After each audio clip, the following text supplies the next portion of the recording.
본 방송은 iblog.com을 통해서 송출되고 있습니다. 미디어 플랫폼 iblog, iblog.com.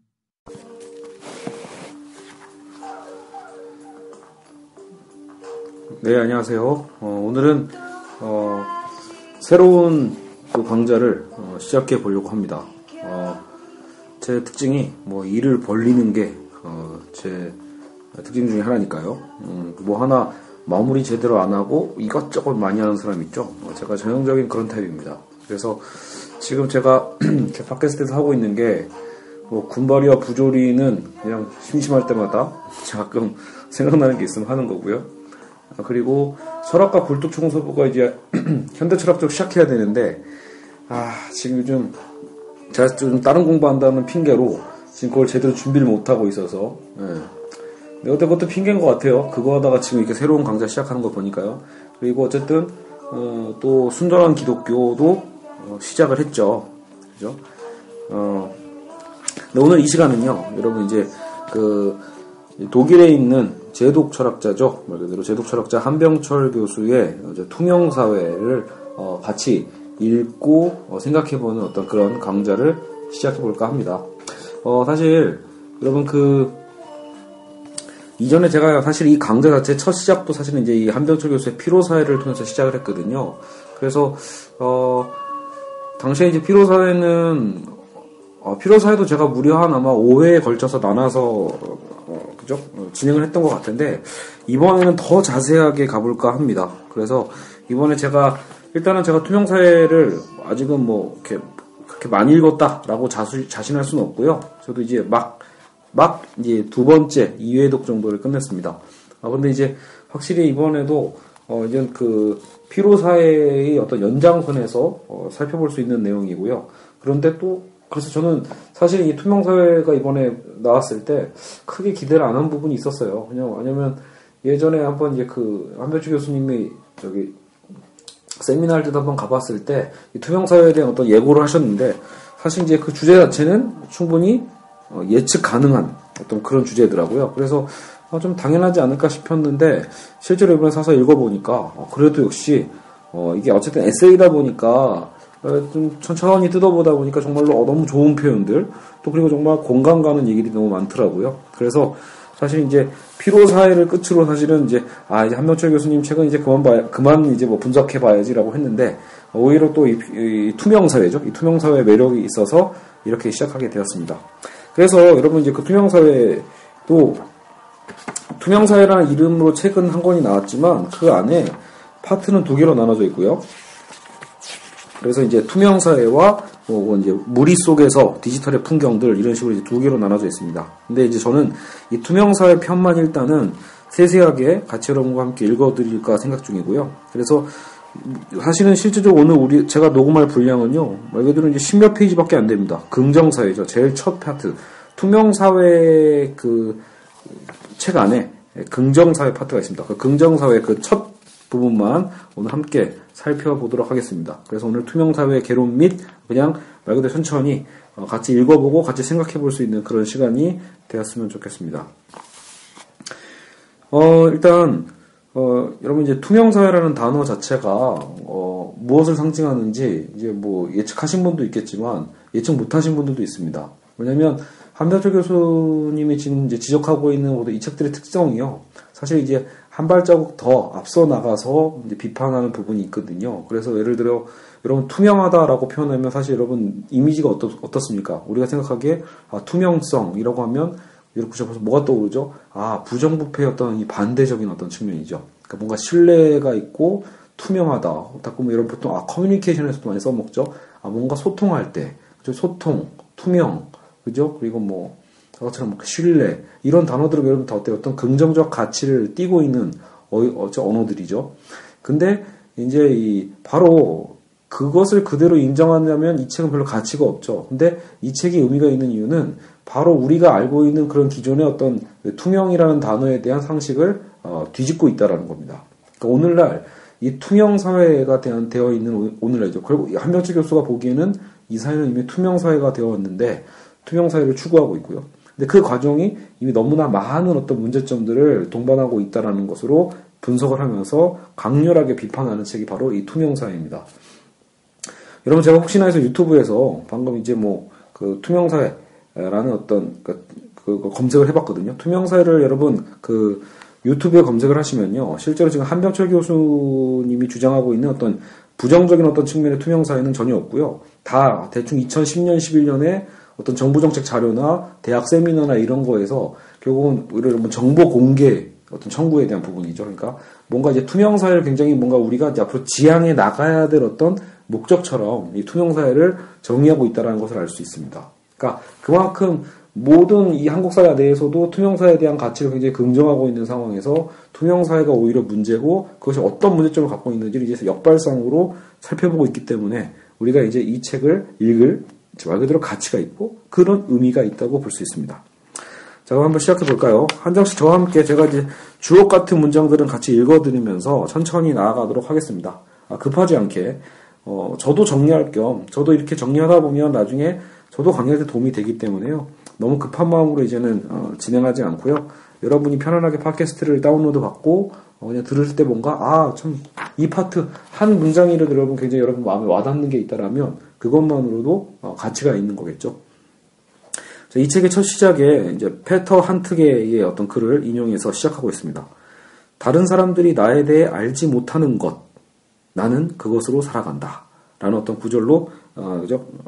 책이 시작이 되거든요. 다른 사람들이 나에 대해 알지 못하는 것.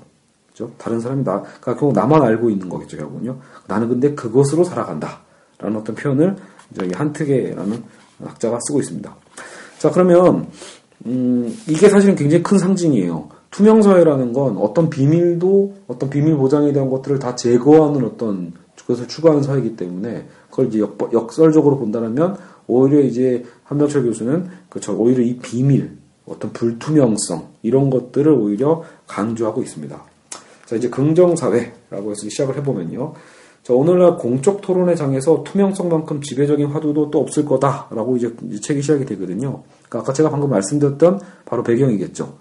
말 그대로 어떤 커뮤니케이션, 어떤 소통이라는 단어나, 그렇죠? 투명성, 신뢰, 반부패, 그죠? 어떤 부정부패에 대한 것을 이제 제거하는 개념의 어떤 투명성, 그죠? 사회적인 어떤 관계성, 이런 개념으로 우리는 화두죠. 어떻게 보면 21세기 화두로 우리는 투명성을 쓰고 있습니다.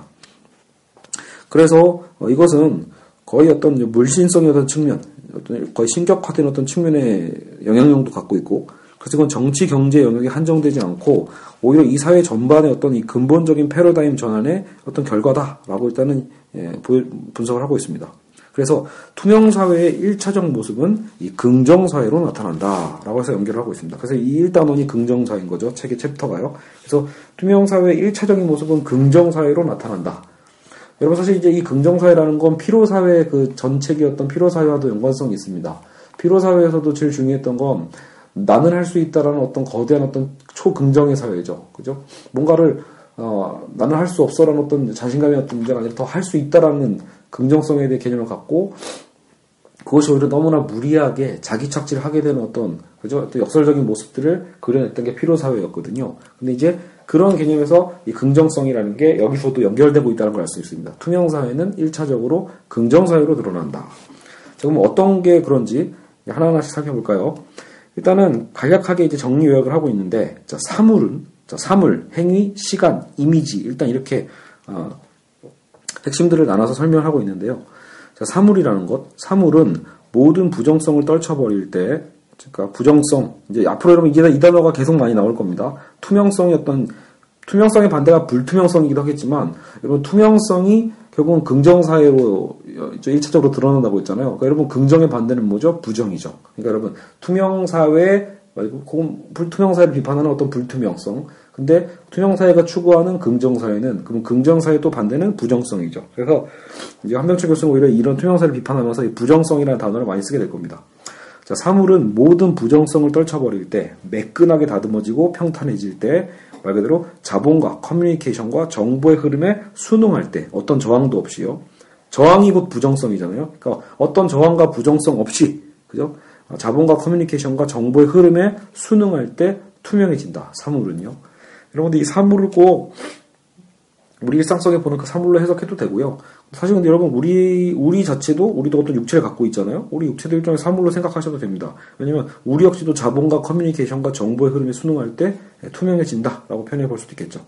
우리의 행위는 어떻죠? 행위는 결국은 조작이 될 때, 조작 이 단어, 자, 그러니까 계산하고 조종하고 통제할 수 있는 과정에 종속될 때 투명해진다. 그러니까 우리 행위라는 건 어때요? 조작되는 어떤 대상이 될 때 투명해진다라는 거죠. 계산, 조종, 통제, 조작 이런 단어들 다 이 투명사회의 어떤 언어들이라고 볼 수 있습니다. 시간이라는 건 어떨까라고 할 때 시간은 이용 가능한 현재들의 평탄한 연속. 자, 평탄함이 중요하죠. 그러니까요. 이용 가능성이 실용성이 있어야 되고 그리고 어떤 그 저항도 없는 평탄한 연속이 될 때 투명해진다. 시간이라는 건.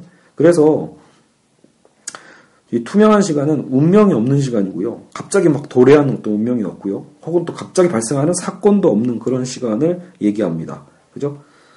투명사회 시간이 그렇다는 거죠. 자, 이미지는 그러면 이 긍정사회에서 어떻게 드러난다? 이미지는 말 그대로 어떤 우리 연출과 안무, 미장센이라고도 하죠. 연출과 안무, 어떤 극적 효과에 대한 것들을 다 제거하는 겁니다. 이미지라는 건요. 그래서 어떤 해석학적인 어떤 이 깊이나 이런 것들을 다 제거했을 때 이미지는 어떻게 드러난다? 의미가 사라지면서 포르노가 된다라고 합니다. 그래서 포르노는 뭐냐? 이미지와 눈의 직접적인 접촉을 포르노라 한다라고 이제 한병철 교수가 정리를 하고 있습니다.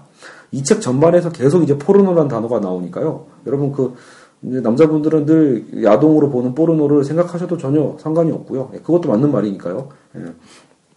이 포르노의 개념, 결국 이미지와 눈이 직접적으로 접촉하는 것. 다시 얘기하면 투명하다라는 거죠. 투명하고 긍정적 사회에 대한 개념으로 이 포르노가 나오는데 문제는 그 포르노 안에 어떤 실제적인 어떤 에로티즘이나 오히려 어떤 긍정적인 어떤 성의 가치라는 거 오히려 존재하지 않는다라는 거를 나중에 이제 뒷파트에서 한병철 교수가 이제 비판을 합니다. 알겠죠?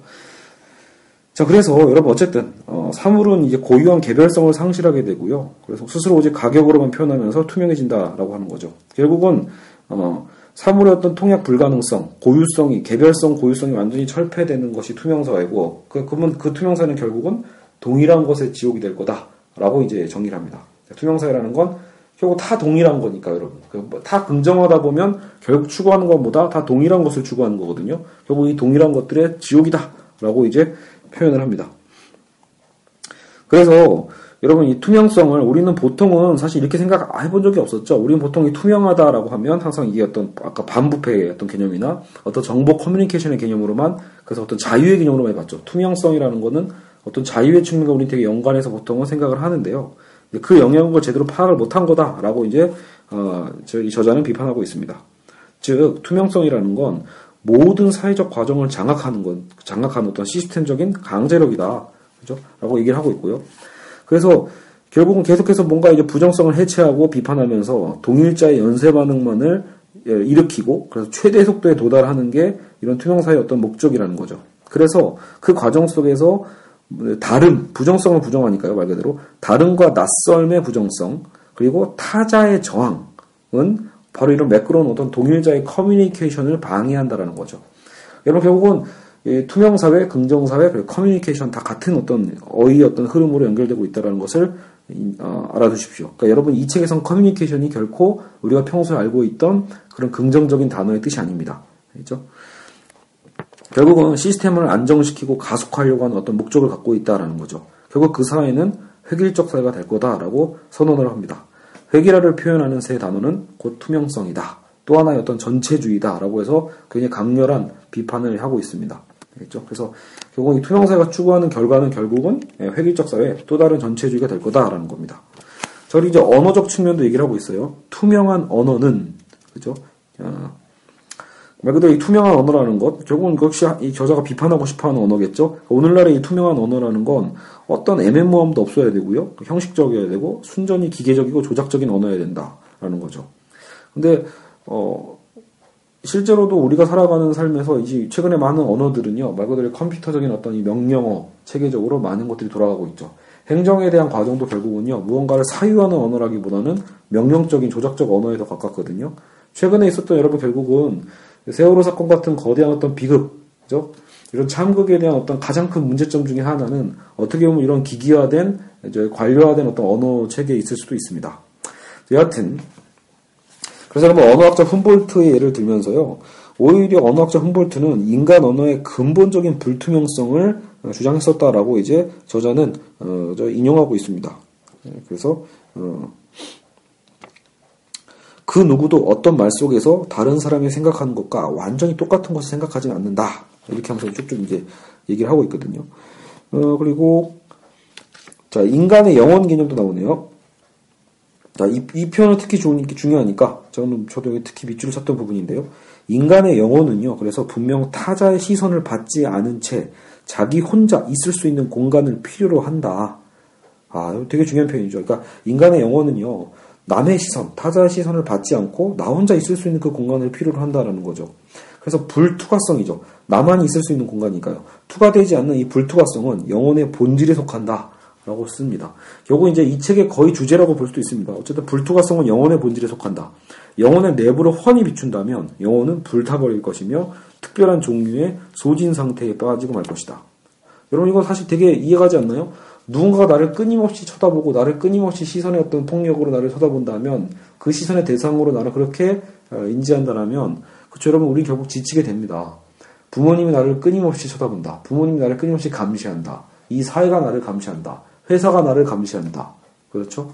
여자친구가 나를 감시한다. 아내가 나를 감시한다. 다 마찬가지죠, 여러분. 그러니까 이게 여러분 결국 굉장히 여러분 공감되는 부분이 있을 거예요. 아무리 내밀한 사이라 하더라도 여러분 아무리 연인이라 하더라도 뭐가 필요하죠? 서로의 프라이버시를 지켜야 된다는 얘기가 있잖아요. 서로의 비밀의 공간은 꼭 필요하다는 거죠.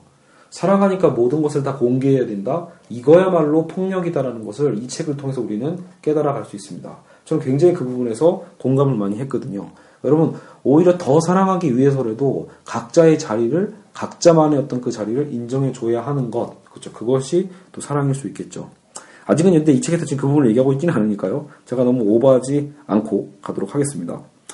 자 그리고 이제 훔볼트 예를 또 들어서요. 그래서 어떤 이성으로도 그 현상 이전의 상태에서 원인을 찾아낼 수 없는 것이 있다라고 얘기합니다.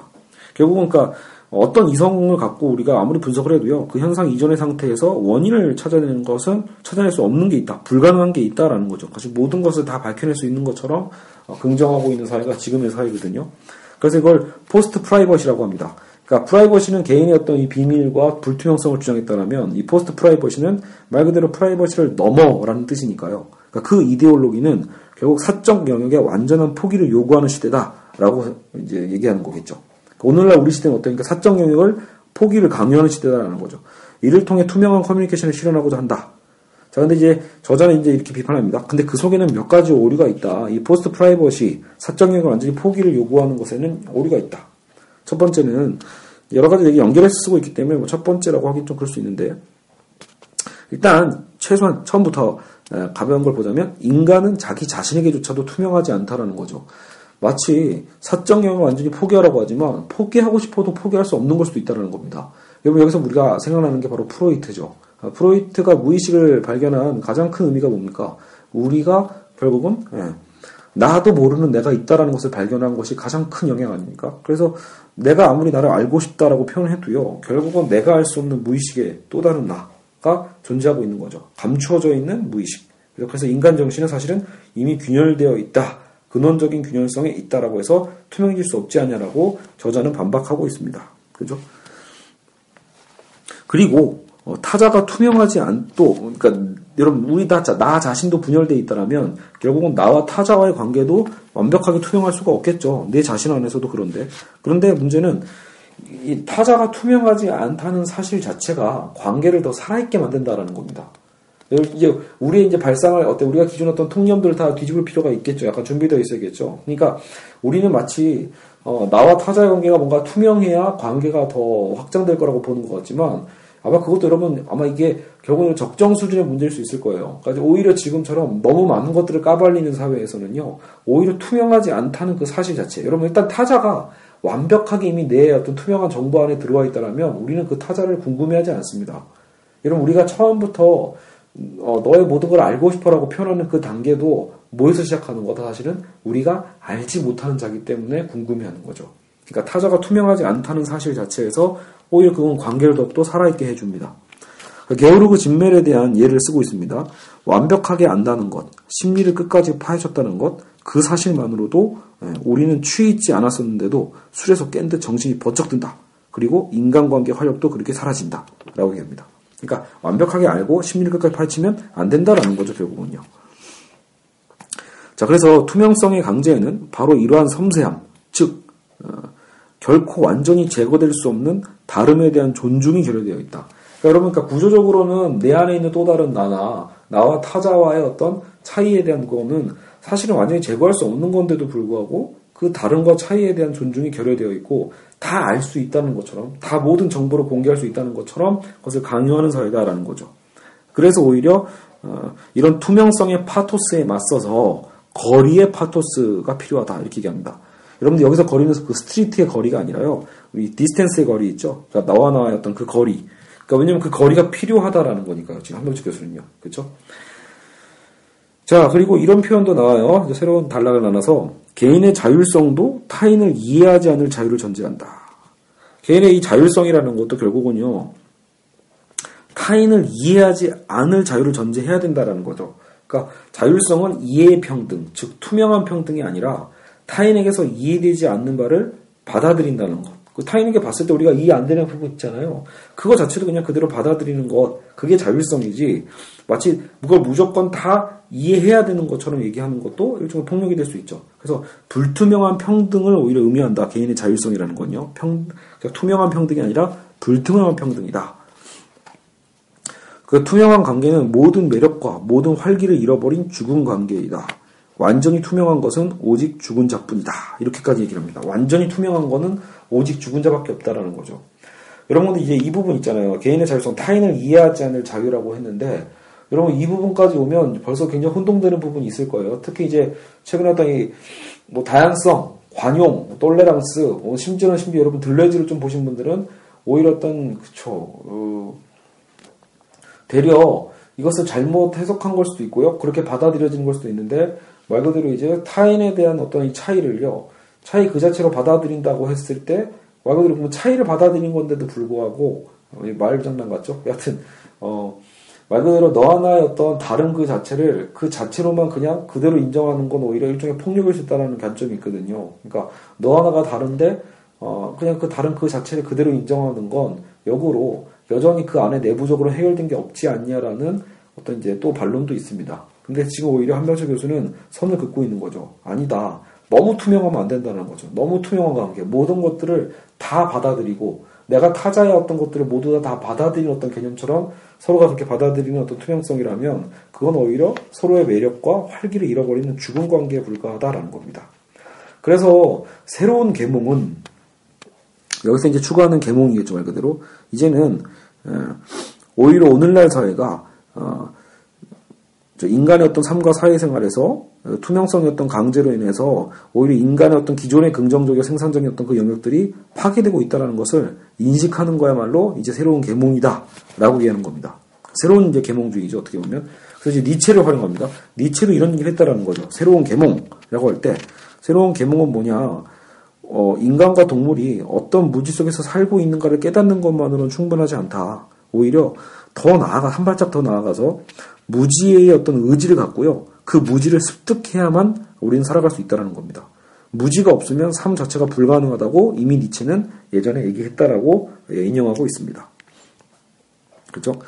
그러니까 우리가 무지해지는 것이야말로 살아있는 자가 스스로를 보존하고 번성할 수 있는 필수 조건이다라고 이제 니체는 얘기했습니다. 자, 그리고 이제 또 단락을 띄어서요. 자, 그리고 이제 정보가 많으면 과연 좋은 거냐? 투명사회가 추구하는 건 정보니까요. 정보가 많으면 반드시 좋은 거냐? 그것도 결과가 그렇지도 않다라고 하면서 반박을 합니다. 오히려 여러분 정보 그 자체가 중요한 게 아니라 때로는 우리 어떤 직관이라고 하죠. 직관. 정보를 초월해서요. 우리가 느끼는 그 feel이라고도 하잖아요. 그 직관적으로 정보를 초월해서 그 현재적 어떤 상황에 대한 객관성을 초월해서 내 고유의 어떤 논리를 따라갈 때 그것이 더 정확한 판단일 경우도 상당히 있습니다. 그렇죠? 직관적 판단. 그렇죠? 여러분 보면 특히 이걸 오히려 가끔은 이게 너무 비과학적이라고 최근에는 오히려 욕을 먹고 있지만 여러분 왜 보통 그 운동 스카우터들도 마찬가지잖아요. 철저한 데이터의 어떤 과정을 통해서 여러분 분석하는 게 차라리 최근엔 유행이지만 오히려 그 스카우터들의 그 오랜 어떤 연륜에 의한 어떤 그 직관적인 어떤 딱 그 개념을 통해서 그 유망주를 딱 스카우트할 수 있는 어떤 능력 이런 것들도 사실 어떻게 보면 통계와 데이터를 초월하는 개념이라고 볼 수 있죠. 그래서 여러분 종종 더 적은 지식과 정보가 더 많은 작용을 할 수 있다라고 얘기하고 있고요. 생략과 망각의 부정성이 생산적 효과를 일으키는 일은 드물지 않다. 여러분 이건 사실 충분히 여러분도 이해할 겁니다. 생략, 망각의 부정성이 오히려 효과성이 있다라는 건 여러분 이거는 이 책에서 나온 건 아니지만 저도 이제 기독교인으로서 예전에 그런 얘기가 있어요. 신이 인간에게 준 가장 큰 선물 중에 하나가 바로 이 망각이라는 거죠. 예. 여러분 인간은요 이렇게 계속해서 무언가를 정보를 저장하고 쌓아만 두면요 실제로 인간은 죽어버릴 수밖에 없습니다. 지금 무슨 말이냐면 여러분 지금 벌써 보세요. 이 세월호 사건에 대한 것은 아직 진행 중이니까 저도 섣불리 얘기할 수는 없지만 이 크나큰 참극이 있을 때 이런 어떤 비극을 경험했을 때 이 경험이 계속 기억에 각인되어 있으면요 여러분 이건 사람이요 남아있는 사람이 더 이상 삶을 유지할 수가 없습니다. 그 슬픔에서 헤어나올 수가 없으니까요. 그죠? 꼭 이런 어떤 슬픔만이 아니더라도 우리가 잘못했던 일, 그쵸? 혹은 우리가 부끄러웠던 일, 이런 것들에 대한 그 과거를 어느 정도는 인간은 망각할 수 있기 때문에 그 다음 삶을 살아갈 수 있는 겁니다. 그죠? 모든 것을 정보를 다 데이터화해서 저장하려고 하는 행위는 그건 여러분 말 그대로 컴퓨터나 가능한 얘기죠. 근데 컴퓨터의 저장 능력이라는 게 실제로 오히려 여러분 인간의 삶을 파괴시킬 수도 있다라는 것 꼭 유념해 둘 필요가 있습니다. 그래서 인간은 자연스럽게 망각을 하는데 오히려 최근에는 이런 컴퓨터 사회, 정보 사회에서는요 수많은 정보가 우리의 망각과 상관없이 저장되어 있죠. 데이터로서 동영상으로 mp3 파일로 저장되어 있죠. 그럼 그런 사례가 뭐죠? 최근에 한국 사회에서 예전에 막 10여 년 전에 했던 발언 때문에 구설수에 오르고 어쨌든 뭐 선거에서 결국 그 이미지가 나빠짐으로써 탈락하게 되거나 혹은 연예인들이 과거에 했던 발언 때문에 10년 전에 했던 거 충분히 이미 반성하고 전혀 새로운 사람이 됐을 수 있음에도 불구하고요. 정부는 그것을 얘기해주지 않죠. 그러니까 우리 어떤 인간과 대중의 어떤 이 망각에 대한 어떤 이 장점을 오히려 부정적인 개념으로 써먹고 있는 게 오히려 정부와의 역효과 중에 하나입니다. 자, 그래서 사유도 영감도 어떤 빈자리를 항상 필요로 한다. 행복이라는 건 바로 빈틈과 같은 용어다라는 얘기도 합니다. 독일어에 여러분 행복이라는 단어가요. 실제로 이 빈틈이라는 원래 그 뜻이라고 하네요. 중세 독일어에서 이 빈틈이라는 단어가 현재 독일어에서는 행복으로 쓰여진다고 합니다. 그만큼 행복과 빈틈이 벌써 어떤 연관성이 있다는 거죠.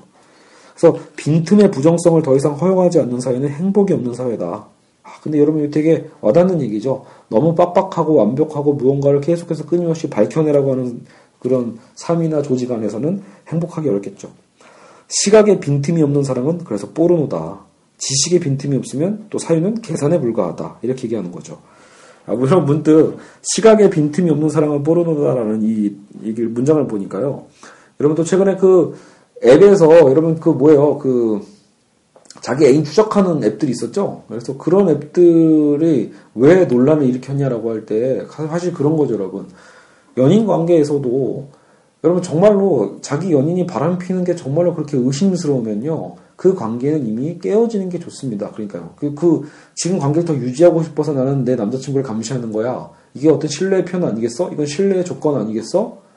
라고 얘기하는데 여러분, 신뢰는 그런 때 쓰는 단어가 아니죠, 여러분. 그러니까 이미 확인할 거 다 확인하고 있으면서 이게 신뢰다라고 표현하면 안 됩니다. 신뢰적 관계에서 이 정도는 해도 되는 거 아니야? 우리 사이에 이 정도는 해도 되는 거 아니야? 라고 하는 것 자체가 여러분 폭력인 거죠. 그건 이미 믿지 않고 있다는 얘기지 신뢰하고 있다는 얘기가 아닙니다. 그렇죠? 그 정도의 신뢰가 없으면 사실은 그 관계는 이미 깨지는 게 낫습니다. 그러니까 모든 것을 시각에 빈틈이 없는 사람, 그것은 포르노와 같고 그런 좀 발가벗겨진 여러분 관계는요. 결코 그 두 관계에서 진정한 어떤 사랑의 관계로 매력을 느끼기는 어렵겠죠. 자, 그리고 계속 한번 가볼까요? 네. 자, 그럼 또 단락을 넘어서 그래서 긍정사회는 어떤 변증법과 해석학의 작별을 구한다. 여러분, 변증법은 뭐죠? 정반합이죠. 말 그대로 해결을 이제 끌고 들어오는데요. 변증법의 바탕은 여러분 부정성이 있잖아요. 그러니까, 말 그대로 어떤 모순인 것 같지만 그 모순을 다시 내부로 받아들임으로써 새로운 어떤 종합적 개념으로 넘어가는 과정이거든요.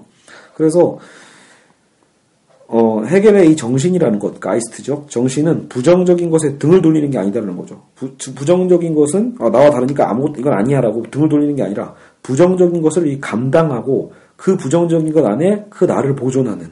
그죠? 그래서 여러분 자기 속의 타자는 부정의 긴장을 촉발하며 이로써 정신의 활력을 유지한다. 그죠? 영미 철학에서는 여러분 이 변증법이나 이런 걸 굉장히 싫어하죠. 논리학적으로 봤을 때 그냥 모순은 말 그대로 존재할 수 없는 거다라고 표현하니까요. 하지만 여러분 사실 이 변증법과 해석하게 된 개념을 인정하지 않으면 굉장히 여러분 특히 그 기독교인도요. 여러분 이 변증법을 이미 자연스럽게 쓰고 있다는 것을 본인들이 인지는 못할지라도 어느 정도 감각적으로는 알고 이미 체감하고 있을 겁니다. 성경의 수많은 예수님의 어떤 말씀들도 굉장히 모순적인 게 많거든요. 그래서 가끔 여러분 성경 구절 갖고 시비 거는 사람들이 있죠. 그 사람들이야말로 멍청한 거라고 볼 수 있습니다. 여러분 그건 비단 성경이 아니어도요. 이게 일종의 어떤 모순인 거니까 논리학적으로 보면 모순이지만 어떤 행간의 어떤 맥락들, 컨텍스트까지 다 보면서 성경을 이해하시면 사실 그건 전혀 모순처럼 받아들여지지 않죠.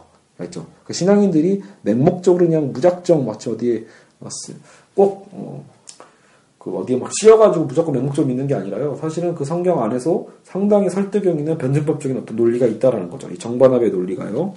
그런 역설적 개념을 이해할 필요가 있습니다. 자, 그래서 부정적인 것을 정면으로 응시하고요. 그 곁에 머무를 때 뭐가 생긴다? 정신은 곧 힘이 될 수 있다라고 표현합니다. 그래서 머무르는 것, 이 머무름, 그죠? 자, 그래서 오직 긍정적인 것 사이에서만 뛰어다니는 자는 정신이 없다라고 얘기합니다. 왜냐하면 여러분 정신은 원래 느리다라고 표현합니다. 정신은 원래 느린 거다라는 거죠. 정신은 느린데 자꾸 이 긍정 사이는 뭐예요? 끊임없이 부정적인 것을 부정하면서 긍정 속에서 가속하려고 한다는 거죠. 빠르게만 가려고, 질주하려고. 그러니까 이 긍정적인 것 사이에서 머물고자 하는 사람들은 오히려 정신이 없죠. 그래서 오히려 거기 뛰어다니지 말고 오히려 우리는 정신의 어떤 느림에 대한 가치, 머무름에 대한 가치를 깨달을 필요가 있다라고 보고 있습니다. 자, 그리고 긍정사회는 부정적 감정도 허용하지 않는다고 표현합니다. 말 그대로 우리가 부정적인 어떤 괴로움과 고통에 대한 것들도 부정하려고 한다라는 거죠. 부정적 감정, 괴로움과 고통도 허용하지 않는다라는 겁니다. 근데 결국은 또 니체를 활용하고 있는데요.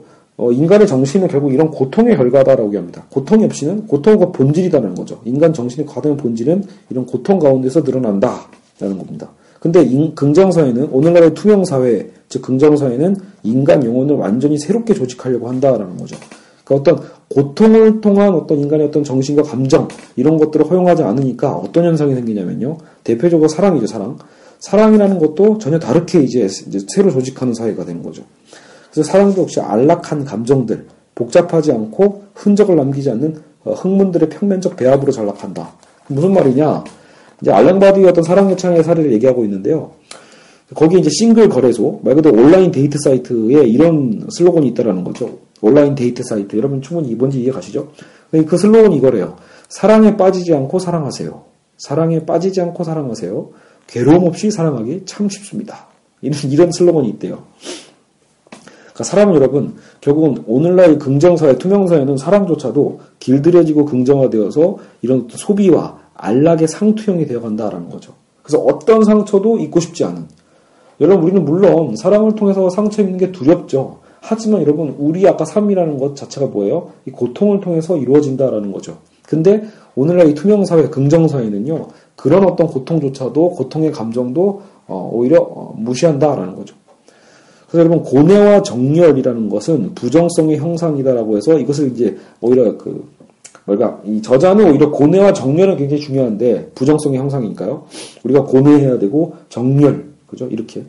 근데 정작 오늘날은 이 긍정사회 안에서 소진과 피로, 우울과 같이 긍정성의 과잉에서 생겨나는 심리적 장애로 대체되고 있다는 거죠. 기존에 있었던 어떤 고뇌와 정열은 사라지고 소진, 혹은 피로, 우울, 피로사회의 중요한 표현들이 여기서 간만에 나왔네요.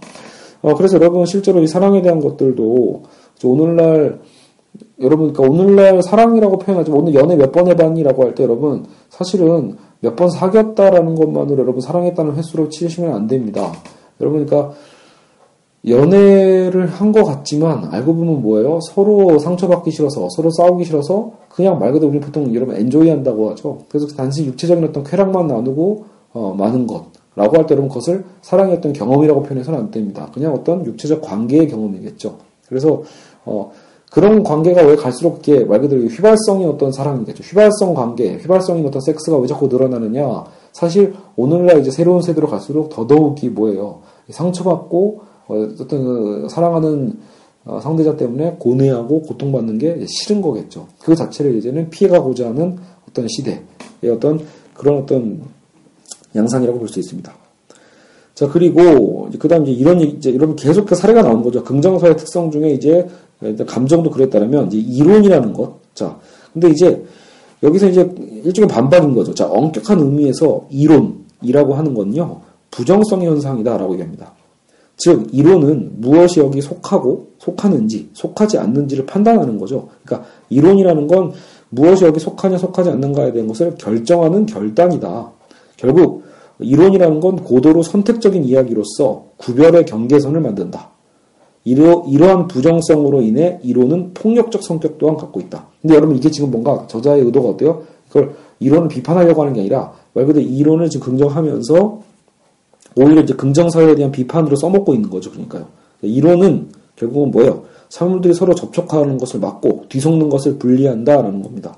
그죠? 그러니까 어떻게 보면 이론은 기본적으로 부정성의 특성을 갖고 있다. 그 뜻이겠죠, 여러분.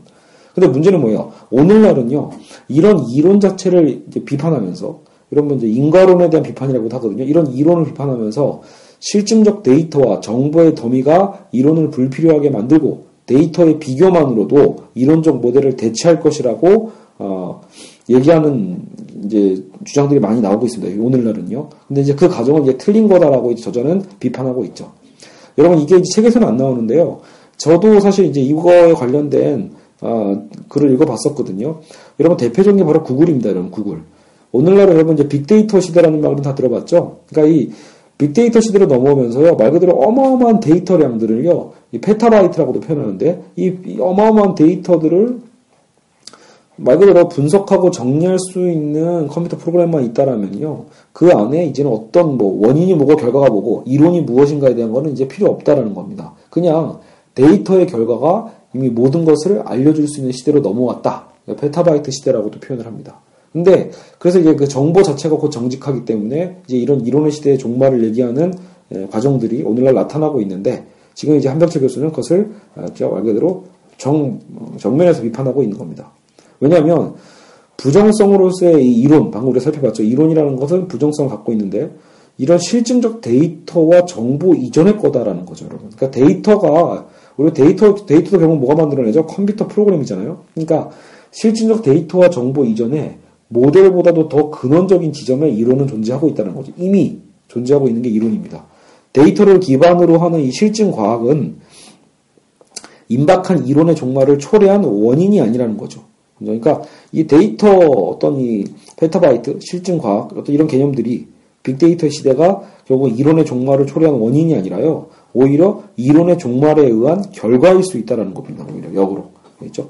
그래서 결국 이론이 먼저 존재하는 건데 그 이론이 약화되는 시대로 와버리니까 이런 얘기들이 튀어나오는 거겠죠. 그래서 이론은 실증과학으로 대체될 수 있는 게 아니다.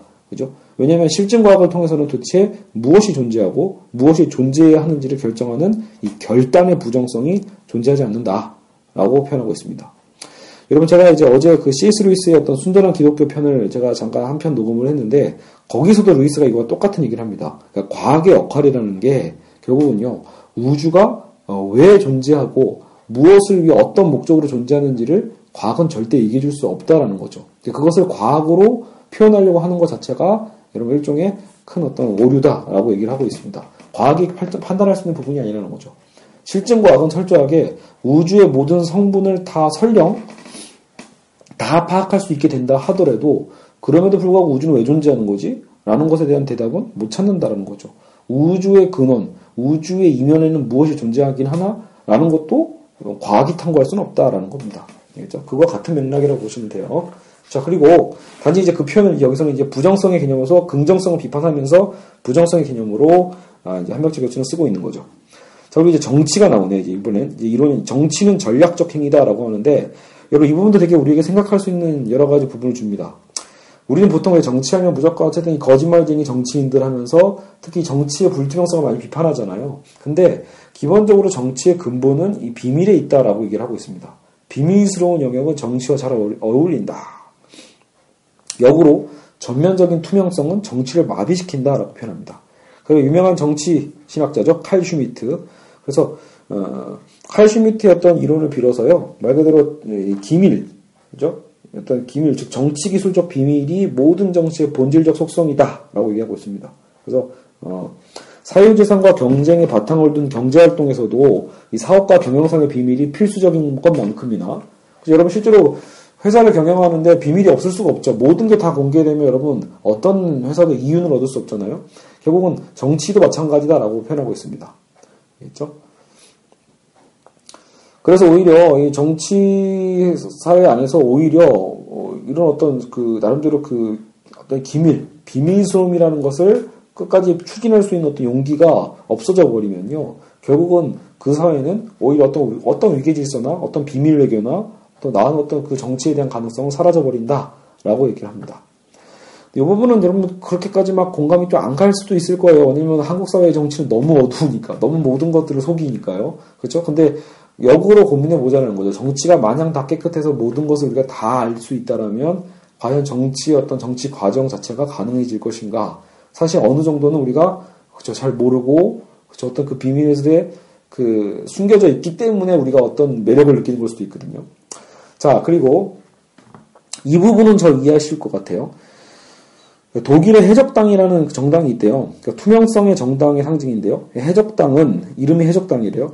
포스트 정치, 탈정치의 길을 더 밀고 나간다. 그래서 이제 이 독일의 어떤 이 해적당 사례를 얘기하고 있는데 디지털 직접 민주주의를 표방하는 당이래요. 디지털 직접 민주주의. 그죠? 여러분, 그러니까 보통 우리 민주주의는 간접 민주주의인데 이제 이것을 비판하면서 직접 민주주의를 추구하는 당인가 봐요. 근데 여기서 한별철 교수는 이 해적당을 비판합니다. 왜냐면요.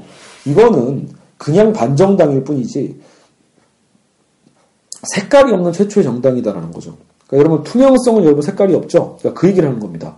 정치는 여러분 정치의 핵심은 사실 색깔이거든요. 이데올로기죠. 어떤 가치관을 갖고 있어야 되고 어떤 가치관을 갖는다는 얘기 자체가 여러분 뭐죠? 그 반대를 부정한다는 얘기잖아요. 그죠? 그러니까 문제는 이 해적당은요. 뭘 이데올로기적인 의견인 한에서만 허용한다라는 거죠. 어떤 이데올로기를 허용하는 게 아니라 그죠? 오히려 그냥 의견만을 허용하는. 여러분 근데 여기서 의견이라는 단어 있죠? 의견은 아무런 자취를 남기지 않는다. 저도 이게 처음 생각해본 개념이거든요. 이 책을 통해서. 그러니까 이런 의견이라는 건 저 의견이 있어요라고 얘기하는 거 있죠. 이데올로기처럼 그러니까 어떤 주장이죠. 강력한 주장처럼 전체를 장악하고 전체를 꿰뚫는 영향력을 발휘할 수가 없다는 겁니다. 의견에는 뒤집어 엎어버리는 부정성이 없기 때문이라는 거죠. 근데 문제는 오늘의 의견 사회는 오늘날 그 의견 사회라는 거죠. 이미 존재하는 것을 그러니까 건드리지 않은 채로 그냥 놓아둔다라는 겁니다. 알겠죠? 그래서 어떤 색깔이 없는 액체 민주주의라는 표현도 쓰고 있는데요. 그죠? 그래서 유연성을 발휘한다. 그래서 색깔 없는 의견 정당에 불과하다. 해적당이라는 것은. 이 독일의 해적당은 결국은요, 마치 엄청나게 포스트 정치적이고, 뭔가 좀 이렇게, 그래서 굉장히 진보적인 어떤 느낌처럼 다가섰을 것 같아요. 제가 봐도요. 하지만, 한별철 교수는 바로 일갈하고 있는 거죠. 야, 이건 색깔 없는 의견 정당이야. 그거는 정치가 아니라는 거죠. 그죠? 그냥 정치는 기존의 사회의 경제적 관계를 건드리지 않은 채 그 속에 틀어박혀서 그저 다양한 사회적 욕구를 관리하는 역할로 위축돼 버릴 거다라고 하는 겁니다. 이런 색깔 없는 의견 정당이 판을 치게 되면요. 그죠?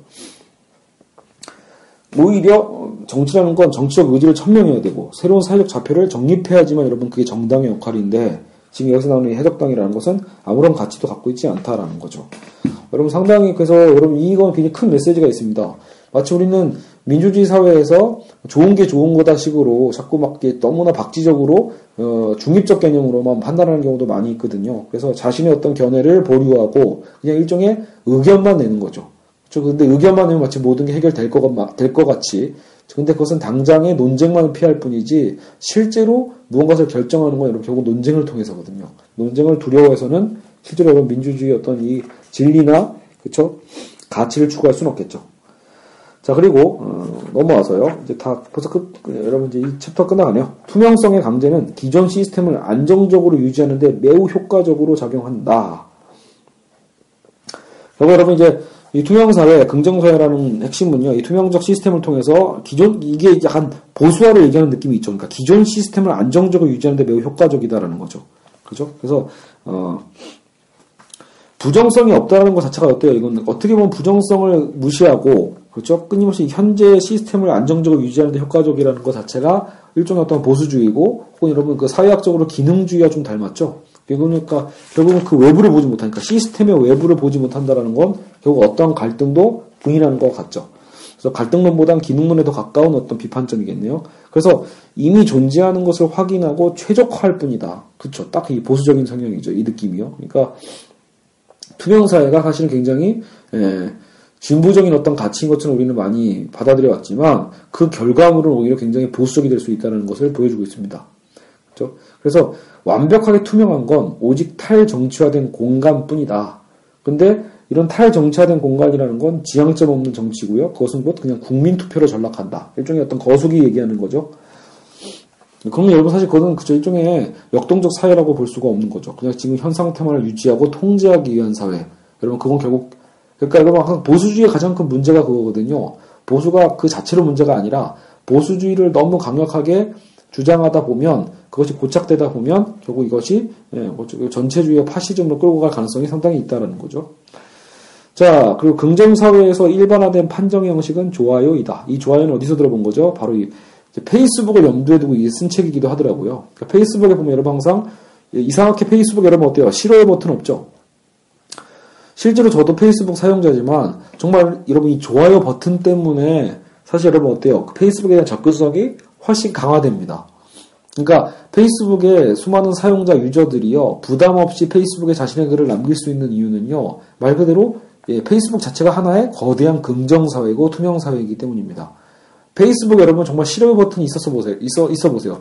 물론 지금도 많은 사람들이 건의를 하고 있는데 여러분 페이스북에 싫어요 버튼이 있으면 그죠? 여러분 보통 그렇잖아요. 여러분 해보아서 알죠? 살짝 누르고 그냥 의견 안 남겨도 댓글 안 남기더라도 사람들이 어때요? 내가 남긴 글에 대해서 긍정해주는 것 때문에 은근히 기분 좋은 거거든요. 그것 때문에 여러분 좋아요 버튼을 누가 몇 명이나 눌러줬지? 여기에 여러분 만족하는 사람 많지 않을까요? 네.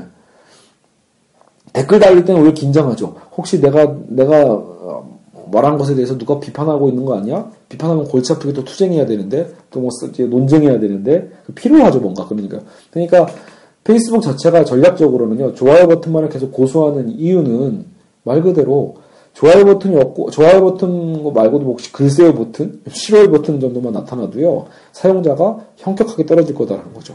혹은 사용은 하더라도 글을 적극적으로 남기는 사람들이 줄어들겠죠. 컨텐츠가 줄어들면 여러분 결국 그 네트워킹은 죽어버리게 됩니다. 결국은 실제로 이제 이 한박철 교수도 이제 페이스북을 염두에 둬서 결국은 긍정사에서 일반화된 판정 형식은 좋아요다라고 얘기하고 있습니다. 그죠?